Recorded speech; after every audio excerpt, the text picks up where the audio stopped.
Израильтяне упорствовали и отправились в Египет. Тогда Бог направил всем находящимся там послание. «Готовь себе нужное для переселения, дочь жительницы Египта. Ибо Нов будет опустошен, разорен, останется без жителя». Это было лучшее, что Бог мог сотворить для них. Но они были самоуверены. С нами ничего не произойдет. Несмотря ни на что, иудеи отправились в Египет. И что их ожидало там? Они полегли в землю.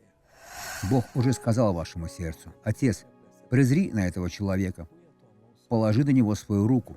Я обличаю все зло, существующее в этой жизни, и говорю: уходи, убирайся во имя Иисуса». А вы скажите аминь. Пусть Бог вас щедро благословит.